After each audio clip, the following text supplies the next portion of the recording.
Bonjour à tous, j'espère que vous allez bien. Alors le mois de janvier est déjà bien entamé, mais l'esprit de la nouvelle année est encore là. Alors pour aujourd'hui, j'ai décidé de vous parler des résolutions, que l'on est beaucoup à prendre. C'est vrai que la nouvelle année est souvent vue comme un nouveau départ et nous donne à beaucoup un élan de motivation. C'est ce sentiment qu'une page se tourne et que les compteurs sont remis à zéro. Et ça apporte à beaucoup de personnes un certain réconfort et un souffle d'inspiration. C'est sûr que ce sentiment est renforcé par la période et ce bien au-delà de la date symbolique du 1er janvier.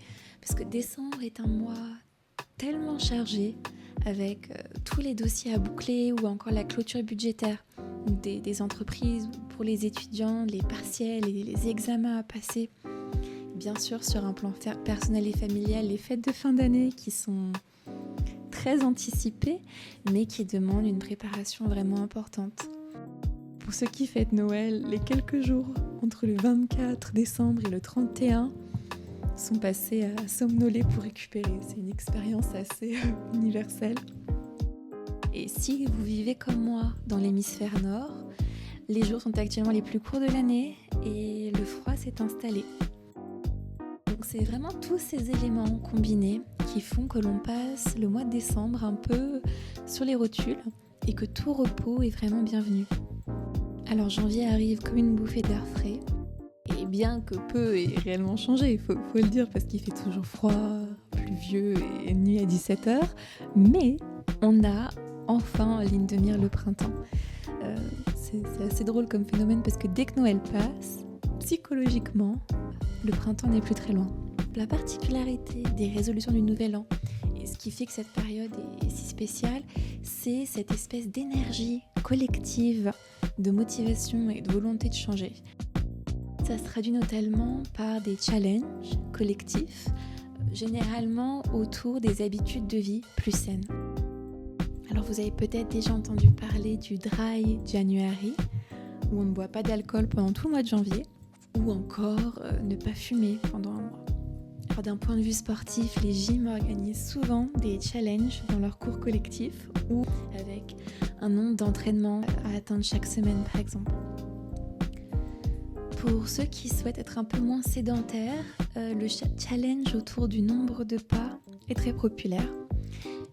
Généralement, l'objectif est d'atteindre 10 000 pas par jour et il est possible de traquer ça notamment avec un pédomètre sur son téléphone ou sur sa montre connectée et après de partager ses résultats journaliers.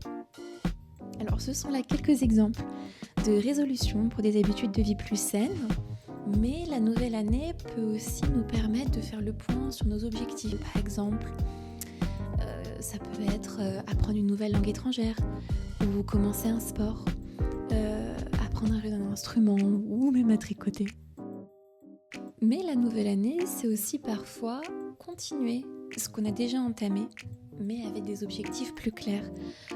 Ça peut être par exemple, si vous apprenez déjà le français depuis longtemps, passer la certification B2 ou même plus petit, finir le livre que vous avez entamé sur la plage l'été dernier. À l'inverse, la nouvelle année peut être le point de départ pour un changement complètement radical. Certaines personnes accueillent la nouvelle année comme un vent de changement et décident que cette année sera celle où ils quitteront leur job, par exemple, pour monter leur entreprise, ou ils trouveront l'amour, ou déménageront à l'étranger, par exemple. Les résolutions classiques sont assez critiquées et beaucoup trouvent que ça ne fonctionne pas une fois que l'élan de motivation initial est retombé. Ce qui est assez populaire en ce moment, c'est le fait de donner un objectif clair à son année. Et pour le faire, certains choisissent de donner un terme spécifique pour qualifier l'année à venir. Une sorte d'intention ou de fil conducteur qui les accompagnera dans leurs différents projets et ambitions. Ça peut être par exemple constance, effort, curiosité, transformation, ce type de termes. Un autre projet pour préparer la nouvelle année, c'est les vision boards. C'est extrêmement populaire en ce moment sur les réseaux sociaux, donc je suis sûre que je ne vous apprends rien de nouveau. Je vais quand même expliquer le process juste pour utiliser ensemble du nouveau vocabulaire. Alors les vision boards peuvent être digitaux ou physiques. Il s'agit de collecter des images qui nous inspirent et qui représentent nos rêves les plus fous pour l'année à venir. Et on les arrange en une image unique. Alors cela peut être fait par le biais de découpage et de collage, à partir de magazines ou d'images collectées en ligne, ou bien de façon digitale. Et l'idée est ensuite de le placer dans un endroit que l'on voit tous les jours. Alors sur notre mur ou comme fond d'écran, sur notre téléphone ou ordinateur, vraiment pour que notre subconscient puisse s'en imprégner. J'ai vu beaucoup de personnes comparer leur vision board réalisé début 2024 avec les photos de leur année pour faire une rétrospective de 2024.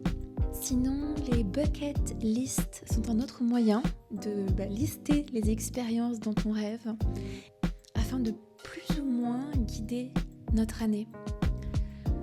Peu importe la méthode, je pense que l'essentiel est de garder en tête ces listes et ces rêves et de ne pas les avoir oubliés, enfouis au fond d'un tiroir, mais vraiment de les utiliser comme guide pour l'année. Si par exemple, l'un des éléments de votre bucket list est de faire une grande randonnée en montagne, si vous le gardez bien en tête, vous pouvez profiter d'un des week-ends prolongés du mois de mai par exemple, je crois qu'on en a beaucoup, pour l'organiser. Donc c'est vrai que le sujet des résolutions est assez clivant. Personnellement, j'aime beaucoup cette période et cette motivation qu'apporte la nouvelle année. J'adore donner une direction à mon année, mais aussi faire un point sur ce qui me fait envie et ce que je souhaite accomplir. Ça donne un rythme à la vie et ça permet de regarder en arrière aussi. J'aime beaucoup. Je pense que ce qui est indispensable, c'est de mettre en place des systèmes pour accompagner nos objectifs, afin vraiment de les rendre réalisables et d'avoir un plan d'attaque. Que pensez-vous de tout ça ? Est-ce que vous êtes plutôt pro ou contre les résolutions de la nouvelle année ? Est-ce que vous en avez faites ? Est-ce que vous avez déjà fait un vision board ? Je vous souhaite dans tous les cas une merveilleuse année 2025 et j'espère que tous vos souhaits se réaliseront. À bientôt !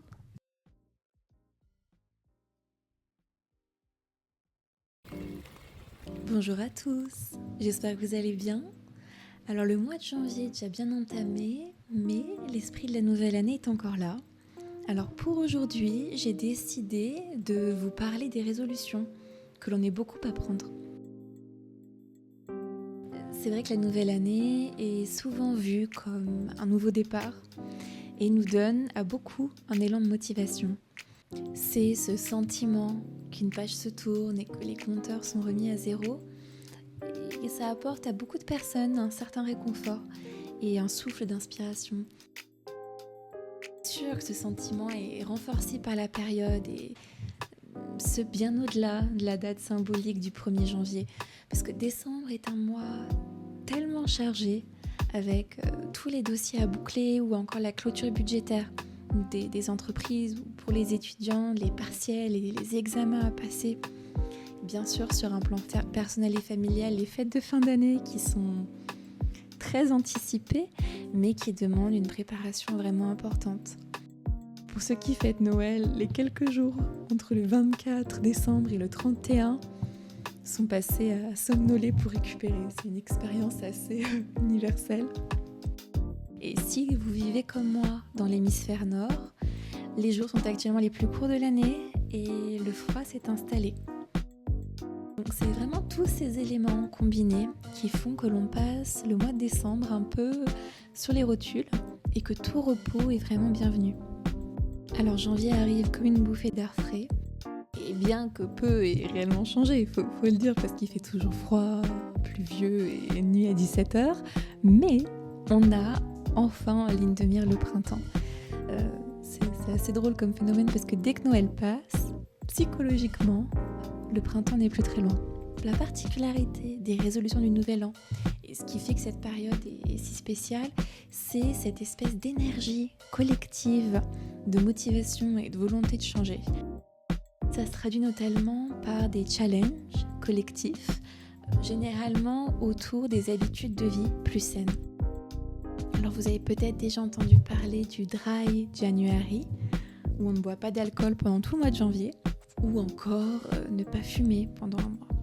Alors d'un point de vue sportif, les gyms organisent souvent des challenges dans leurs cours collectifs ou avec un nombre d'entraînements à atteindre chaque semaine par exemple.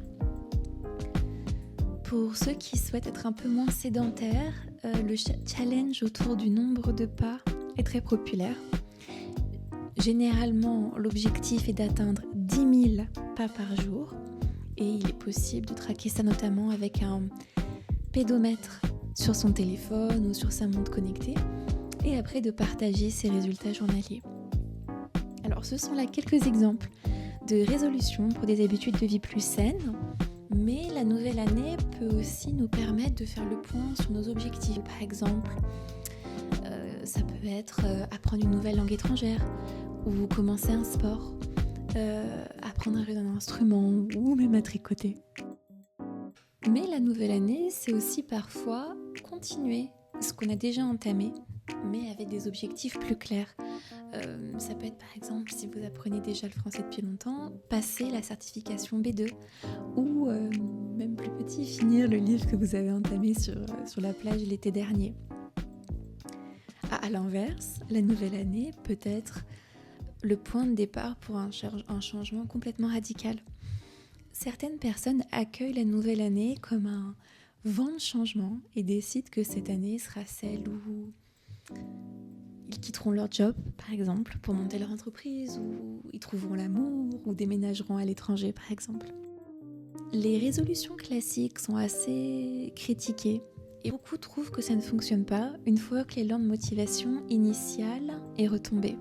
Ce qui est assez populaire en ce moment, c'est le fait de donner un objectif clair à son année. Et pour le faire, certains choisissent de donner un terme spécifique pour qualifier l'année à venir. Une sorte d'intention ou de fil conducteur qui les accompagnera dans leurs différents projets et ambitions. Ça peut être par exemple constance, effort, curiosité, transformation, ce type de termes. Un autre projet pour préparer la nouvelle année, c'est les vision boards. C'est extrêmement populaire en ce moment sur les réseaux sociaux, donc je suis sûre que je ne vous apprends rien de nouveau. Je vais quand même expliquer le process juste pour utiliser ensemble du nouveau vocabulaire. Alors les vision boards peuvent être digitaux ou physiques.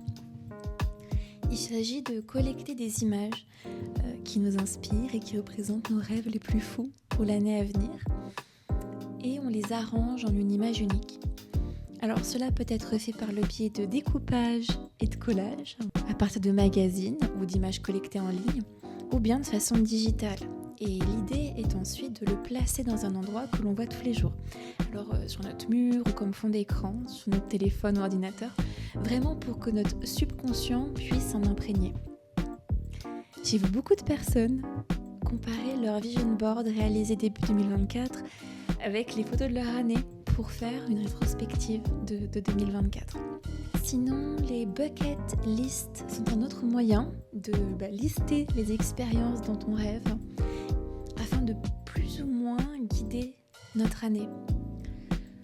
Peu importe la méthode, je pense que l'essentiel est de garder en tête ces listes et ces rêves et de ne pas les avoir oubliés, enfouis au fond d'un tiroir, mais vraiment de les utiliser comme guide pour l'année.